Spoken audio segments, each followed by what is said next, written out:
This is Abaddon Recapped. Let's find out about the drama film called Good Luck to You, Leo Grande from 2022. Watch to the end. Nancy Stokes rents an expensive hotel room and orders a callboy. At the same time, Leo Grande drinks a cup of coffee in a coffee shop across the street and goes on a date with a new client.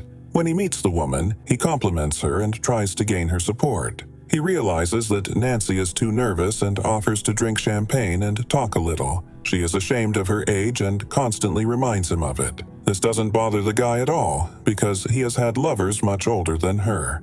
Nancy is a decent and well-mannered woman who until recently worked as a school teacher. She has been an exemplary mother and wife all her life, but 2 years ago her husband died and the children began to live on their own. After retiring, she realized that most of her life's journey had already been completed, but she still couldn't enjoy life in bed with her husband.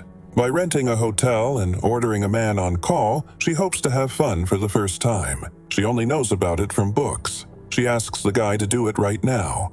As they talk a little more, she feels uncomfortable because until now she has found his work unacceptably low and disgusting.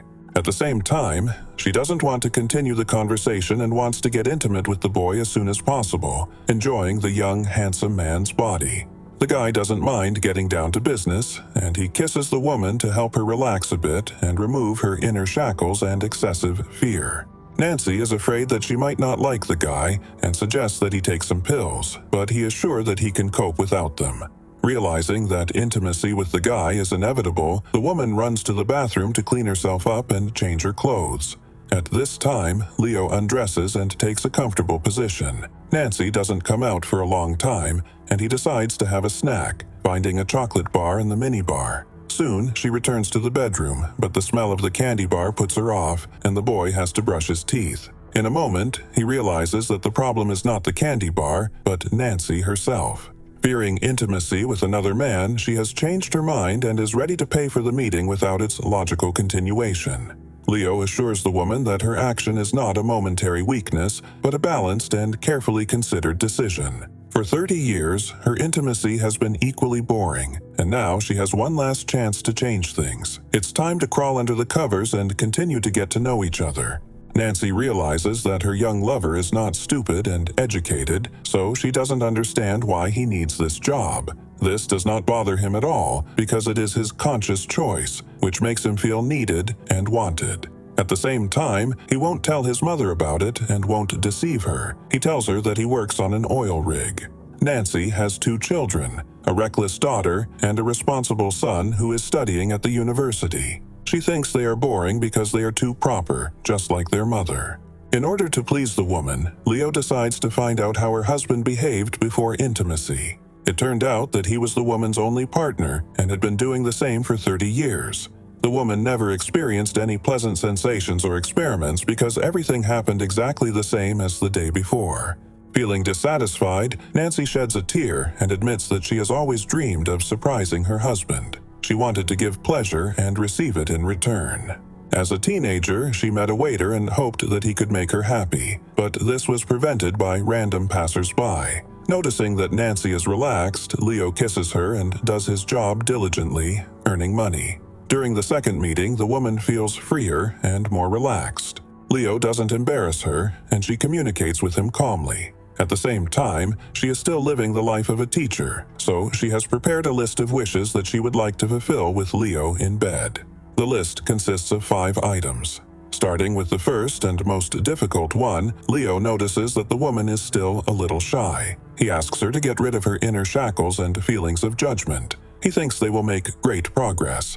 She realizes that many nuns have more experience than her, so she is ready to kneel and please her lover. She needs to brush her teeth.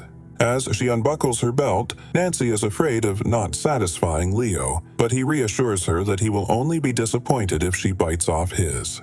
The moment is spoiled by a sudden phone call. The daughter is in trouble and needs to talk to her mother. The daughter wants to get valuable advice and support. When she returns, the woman is ready to continue what she has started and suggests dancing and relaxing a bit.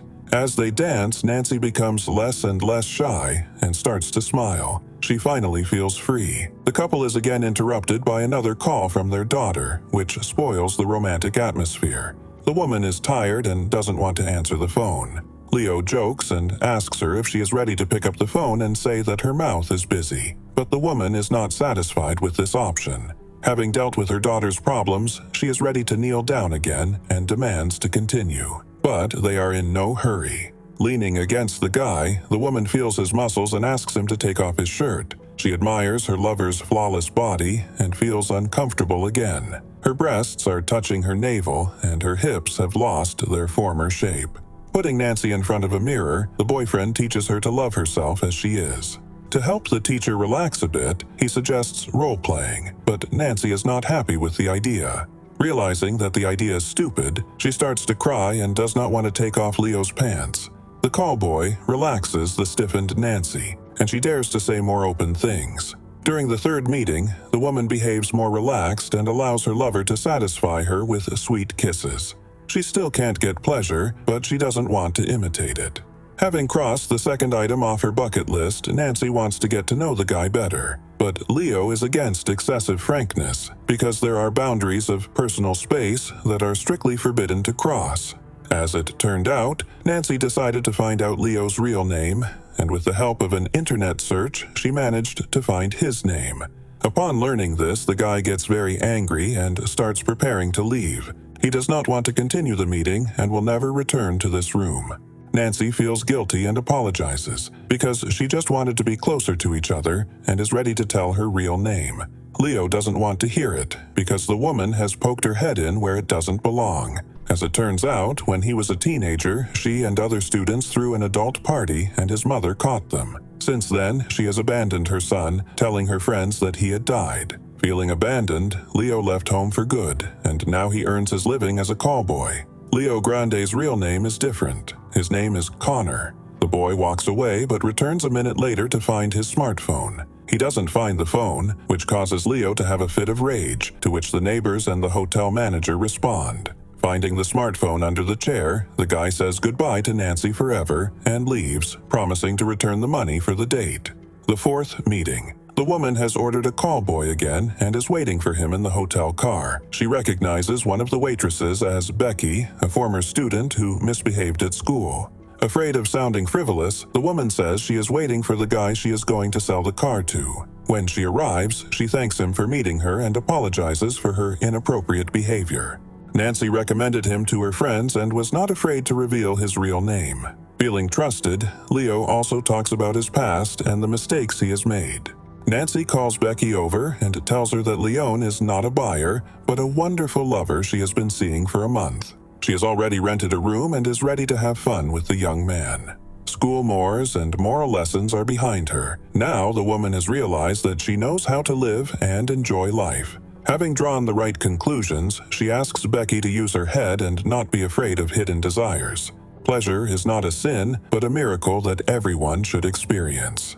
After leaving the cafe, Nancy and Leo go to their room to enjoy each other once again. After making love, they decide to get some rest and recuperate. Looking at the naked guy, the woman begins to enjoy herself, and for the first time in her life, she succeeds. At the end of the date, they both realize that this was their last meeting. Nancy was able to fulfill her desires and experience pleasure to the fullest, so she is ready to say goodbye to her young lover. Left alone, she looks at herself in the mirror again, and for the first time sees no flaws in herself. She does not feel fear and is not ashamed of herself. She has finally learned to be herself and accept herself as she is. This is the ultimate happiness. This is where the movie ends.